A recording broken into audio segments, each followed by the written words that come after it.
So just about as long as the internet has been around, you've been hearing this story, feel good story for a lot of people about how the US empire is in some great decline, decay, and any day now it's going to fall apart, and gold will go to $20,000 a gram.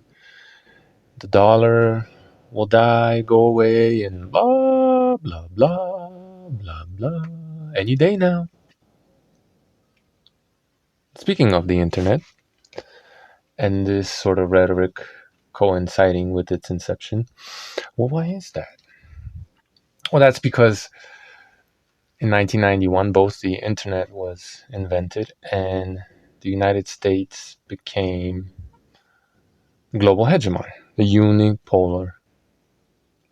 Um, we got a unipolar world with the fall of the Soviet Union, right? After World War II, it was the Cold War, U.S. versus Russia. Let's just call it what it is, the Russian Empire. And then the Soviet Union fell. Russia was in decline. U.S. took over for. Well, it's been 30 years. Some people are saying, we are in a multipolar world order. We're moving in that direction. It hasn't been decided yet, in my opinion, right? People that are pro-Russia, China, BRICS, whatever, they'll tell you that U.S. is done. And the more rational ones will say we're in the multipolar world order already. More pro-U.S. voices will tell you that it's still U.S. is still the global hegemon. I think we're in World War III right now, Cold War so far, mostly Cold War, and where this is being decided, we're on the precipice of something grand. And after it's all said and done, this war is over, and it may take decades, honestly. Then we will find out if US is still global hegemon or we have true multipolarity, or at least one country, most likely China, that will be able to rival and checkmate the United States, at least in some parts of the world, its own sphere of influence.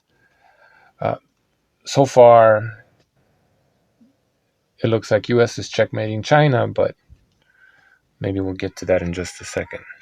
So yeah, you have had all these Marxists, like the guy up there in the first video, another left-leaning individual, probably. Um, some upset Palestinians getting 1.8 million views on their video.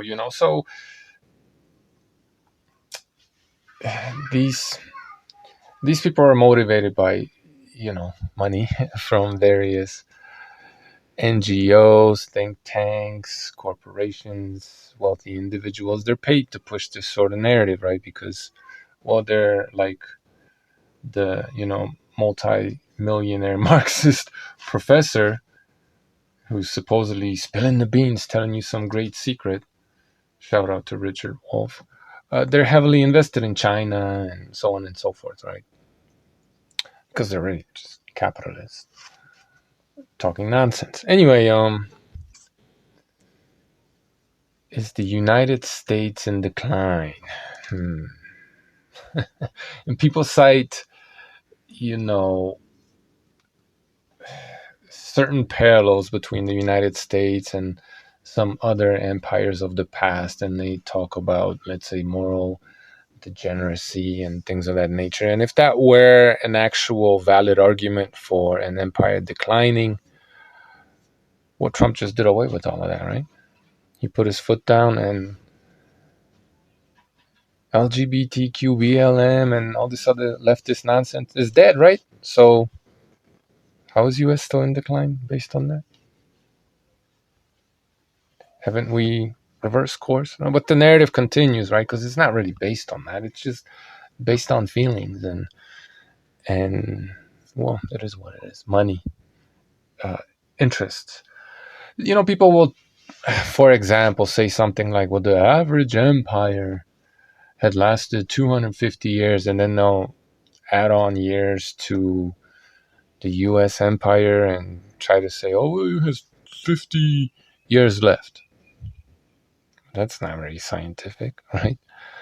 I mean, so much wrong with all those premises. One of them being the fact that you're calling the greatest military power with the only global empire in the history of the world, you're calling them average. I mean, it's sad. The state of, you know, this conversation, discourse online is just fucking sad. There are a lot of brilliant people out there saying very, very smart things, no doubt about it. But the, the average level of any sort of geopolitical, any kind of discourse online is just trash. And it's supposed to be that. It was designed to be so, right? So that not to keep people deaf, dumb, and blind, basically. It is what it is. Right? So people will pick out certain aspects of a declining empire at some point in the past that's not even a pattern for all of these empires, and they'll say, look, the same thing, similar thing, something along those lines is happening in the United States right now. Thus, the conclusion is, it's in decline, it's in decay. They'll take these reductionist views because that's the only way they could actually push their agenda. They can't do a comprehensive analysis that includes most all relevant factors because, well, they're not educated enough. And I'm not saying I am, right? They just don't have enough knowledge. They're not competent enough to do that. So they pick out this little thing that's similar to this other thing from the past, and they say, see, same. The average empire. And those same people, who told you gold was going to be so expensive, the dollar was going to fall, US is rotten and dying, you know what I mean? We'll go on another video and complain about 857 or whatever it is and growing US military bases all over the world, right? Absolutely incoherent. If US military presence all over the world is growing and new bases are sprouting out, how is the empire in decline? What? The dollar's strong, pretty strong. You know, didn't Trump just, and I know people will spin it however they want to spin it, but didn't Trump just dictate to a whole bunch of countries how to behave? Threaten them with tariffs and got some kind of concessions? And the people on the right who, you know, will call CNN and all these other networks fake news, all of a sudden will pick up the chant that they're screaming from the mountaintop, right? Trump folded or whatever. Relax, everybody. Wait and see what happens. Okay, this is, in my opinion, Trump is playing the long game. And I don't think it was ever really about tariffs because, as I told you guys, and this everyone should know this, that was going to always hurt the man on the ground, the people that voted for Trump. It wasn't a very populist move. Anyway, this is not about tariffs, this video, and that whole subject is very, very complicated. So, US is extremely powerful all over the world, bossing people around, telling all these presidents, take your criminals back, we don't want them, and they're doing it. There's a lot of people looking to world leaders looking to suck up to Donald Trump. I mean, he has all these billionaire leftists, right? Cutting their hair, going to the gym, beefing up, and talking like they're right wing all of a sudden. I mean, okay, right? All of a sudden, it's okay to tell people how you really feel on Facebook, huh? Anyway, yeah, this idea that US is just some average empire, it's fucking retarded. To compare US to all these other empires of the past is to miss a very, very important difference. Do any of these analyses take into consideration the fact that all these empires prior to the United States, well, there were many, many factors, or today there are many more different factors, aspects of the game that weren't present back then. Like, well, for example, going back to the internet. How about nukes? Hmm? The ability to project power like never before. And many, many, many, many other things that we have in modernity that those other empires of the past didn't have before, right? Now, somebody may ask me, well, someone who is claiming that US is in decay and this huge decline, right, is saying, well, what the fuck does the internet have to do with any of this? Well, you're the one making the statement, positive statement. Did you take that into consideration? You need to tell us how it does or doesn't. Does it? And nukes and all this other stuff I'm talking about. You're the one making the statements. I'm just telling you that the analysis is trash and it doesn't seem to reflect what's happening, right? If the empire is declining, why is its military presence in the world growing? That's retarded. So the difference between, and this is probably the biggest gaffe, error of all these people comparing US to all these other empires. The biggest difference between the way US has grown its empire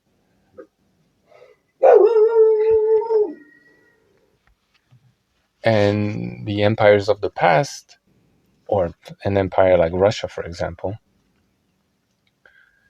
is that it's a Empire 2.0. It's a different model.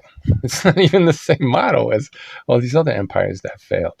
And a big reason why all these other empires fell is because there were contiguous land masses that simply just looked to grow its borders and control the people within those borders.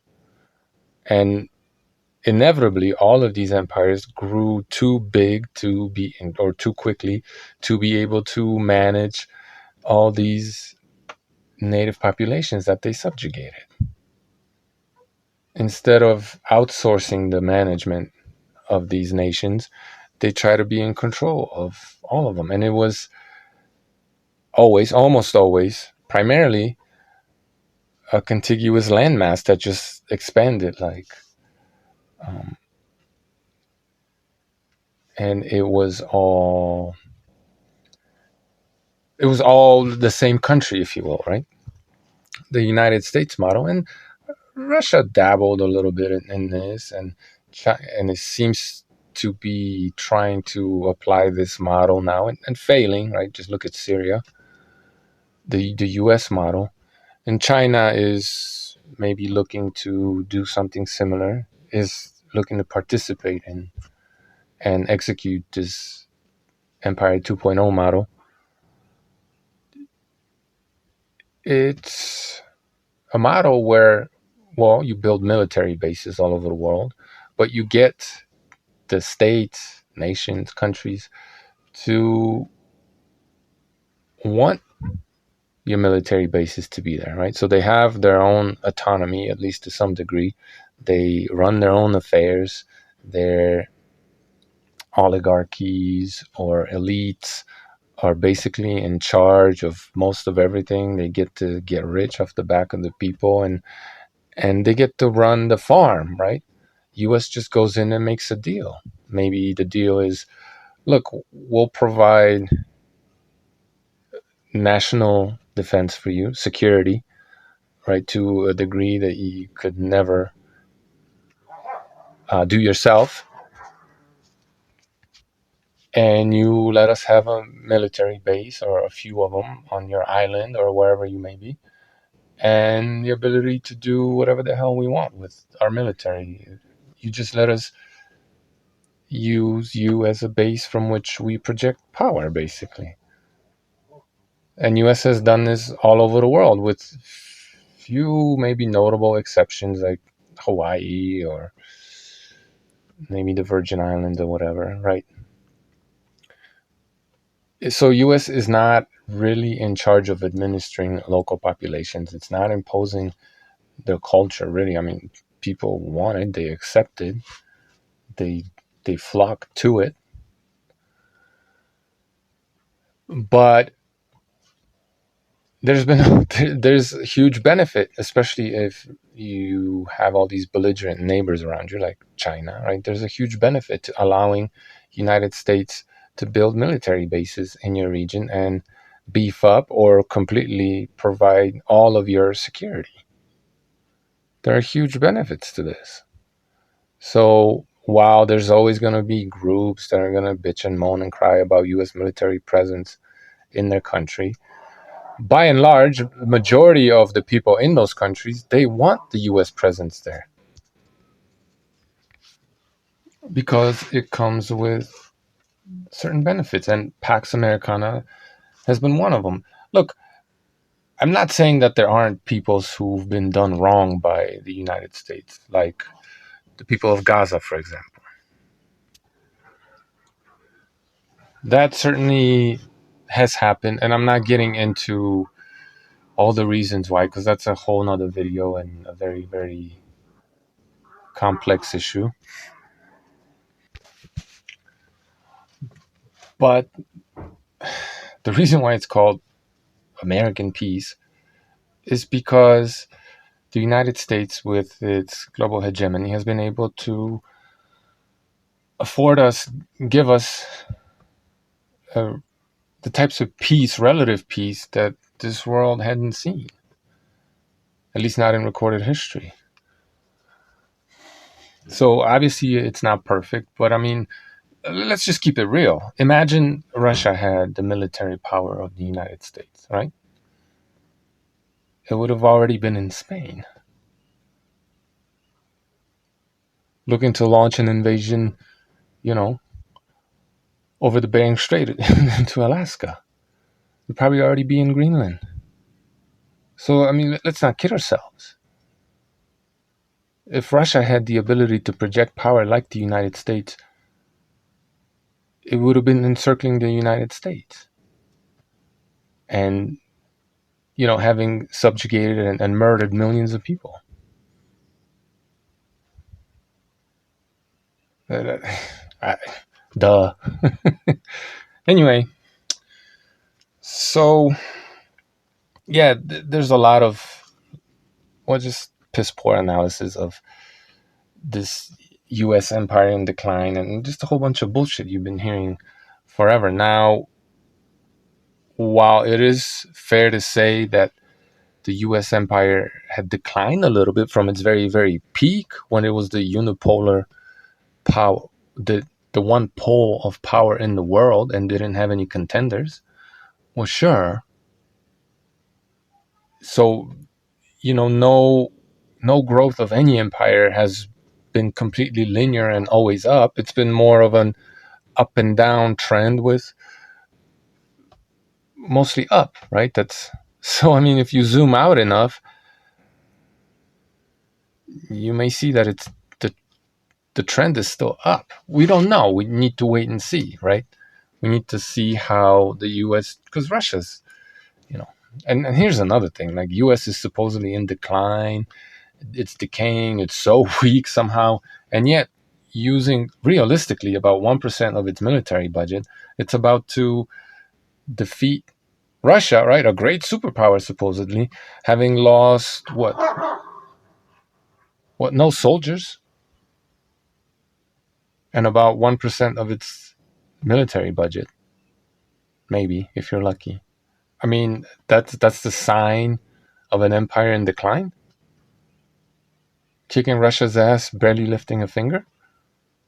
And then Russia is supposedly some great power. Like, are people retarded? Anyway, fuck Russia. It's going to be US versus China. Okay? That's the challenge. So long as Trump just lights a fire under Europe's ass, gets them to do what they're supposed to be doing, taking care of their own defense, then it'll be able to project its power into Asia, um, South China Sea, and the Indian Ocean, wherever it needs to, right? In order to contain, control, win whatever this war is going to be, cold, hot, hybrid, versus China. Okay? But that's an empire in decline. Someone who still gets to deal the cards, and we'll see. That's all I'm saying. We just have to wait and see. But when you look at Trump and the moves that he's looking to make, the moves he is making, I mean, clearly he's growing the U.S. empire. He's already gotten more military in Greenland, and they'll make a deal, I think. There'll be more military, U.S. military presence in Greenland. He's going to get Canada to beef up their security. Mexico is beefing up their security, and there's going to be a war against the cartels, probably with U.S. support, but mostly Mexican military men dying. Maybe. That's kind of where I think it's headed. So, and one last thing before we go, and just more evidence of the U.S. empire growing in its influence. Yeah, it experienced a dip a little bit, but I mean, was it really that much of a dip in the power that U.S. possesses, or is it just in relative terms because China has actually grown in power and influence? That both things, they're not necessarily contradictory. Just because China is growing in power, that doesn't mean that U.S. isn't, right? They could both be growing in power. That's why it's coming to a head. So U.S. empire could be growing in power, becoming more powerful, but it just has a powerful rival emerging. That doesn't mean that U.S. is declining. Just mean, right? I hope people understand what I'm saying. Anyway, so Trump came out recently, had a little press conference with Bibi, and is basically saying, yeah, we're gonna ethnically cleanse Gaza. These people are a problem for us, and we're gonna get rid of them. Now, so a lot is said about Israel having a ton of influence over U.S. politics, and that's definitely true. Let's not discount that. But at the same time, Israel has basically been, not exactly, but to a degree, a U.S. military outpost in the Middle East, right? It's been a place from which had they chosen to, and they did in many instances, they were able to project power into the Middle East and control that whole region of the world. Here's the thing, another thing, when people talk about US, they just declining, they just completely ignore US's very, very powerful allies, like Japan. No one ever mentions Japan.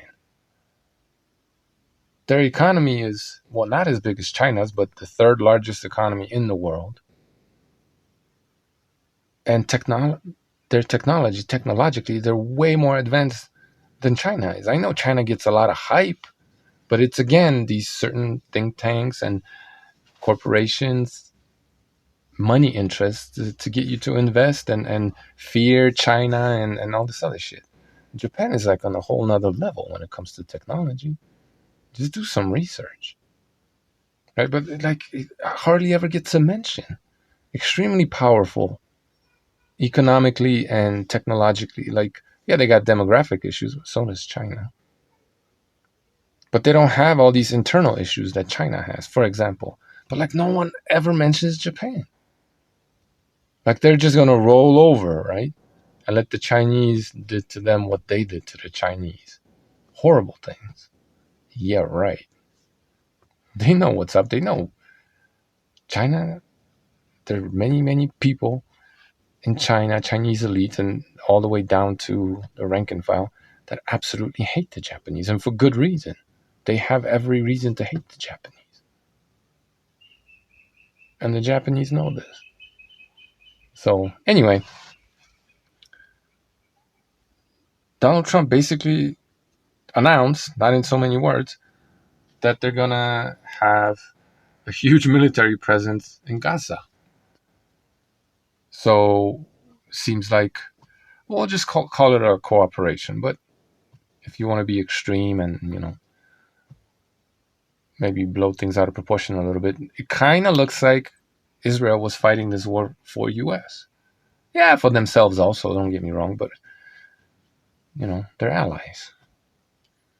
Yes, Israel is a rowdy, maybe hard to control ally that it's belligerent and doesn't always listen to Big Daddy or the bigger brother. Sure. It's a problem for U.S. also, but net balance is, or in some instances, Israel is U.S.'s bitch too. Yeah, U.S. pumps a whole bunch of money into Israel, but I mean, it's not for nothing. So it looks like Israel just ethnically cleansed and destroyed Gaza for the United States. And now you're going to get, for damn sure, right, a whole bunch of U.S. military bases there. And with probably a, mixed population, Israeli and, American, Middle Eastern, all types of people that are needed to be there in order to build up U.S. presence there. And why does U.S. want to be there, right? Well, because it's right next to the Suez Canal, or probably the busiest shipping route from China to Europe. Another choke point that U.S. can use to basically besiege and starve China. This is all geopolitics. All that other drivel about ethnicity, my nation, and religion, and all this stuff—that's all bullshit. That's why U.S. is there, and that's somehow a sign of the U.S. empire declining when it's clearly looking to cut off China, isolate China, and cage that tiger, dragon, if you will, that's growing in power and is looking to test U.S. hegemony. U.S. is making counter moves, and well, I mean, geopolitically on a global scale, for the time being, it looks like it's winning. So this idea that the greatest and the only true global empire in the history of the world is somehow average or in some huge decline and decay because words and reasons and feelings and shit is to just completely ignore what's actually happening, how these sort of things actually happen. People tend to look at societal decline and the fact that there's some internal troubles and the fact that all the infrastructure is crumbling because that's what it fucking does. Okay, infrastructure crumbles. Old infrastructure crumbles. Do you want to know why? Because nothing lasts forever. Now, the true test of U.S. power is going to be, well, can they right this ship? Right? Can they rebuild some of this infrastructure, build new infrastructure? And just because the U.S. domestic population is gonna keep on suffering, it's gonna keep on suffering. quote unquote, quote unquote suffering, but it's not going to be as prosperous. Things won't be as great as they used to be. But that's also because a lot of U.S. money is going to go to build up the military and project its power all over the world, right? Make America great again. It's not about. This is how people get fooled every single time. Because you just got to tell them the shit that they want to hear, whether it's people outside of the United States that are being told US is falling, it's decrepit, it's in decline, any day now the dollar's gonna fall and we're gonna be rich, right? That's what they want to hear. So they go with that. And then people in US are being told we're gonna make America great again, where your life is so much better, and they're gonna do some of that, right? We're gonna handle the LGBTQ problem and all this other shit that was really put there in place to control you anyway. And now they're throwing you a bone like, look, oh yeah, we're winning. While expending U.S. military power all over the world and truly impoverishing the average American. It has to be thus. Now, okay, maybe impoverishing those are probably strong words, but things have to get worse before they get better, and they may never get better for the native population of the United States. Which isn't to say that it's going to be bad, but compared to what it used to be, you may never again get there, or maybe not in your lifetime. But that's you could believe whatever the fuck they want you to believe.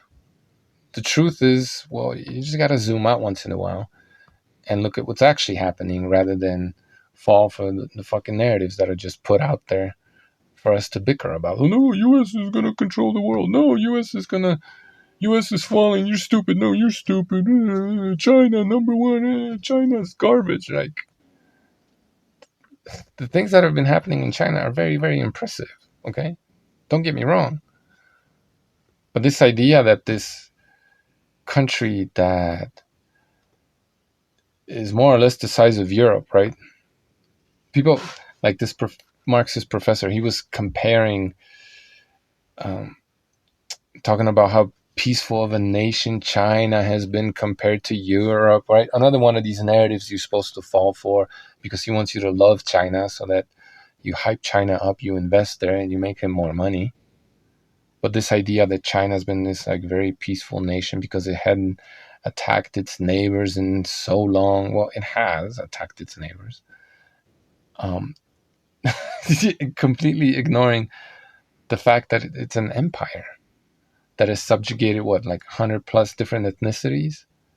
And how do you think that was done? Well, by spilling bloodshed, conquest. And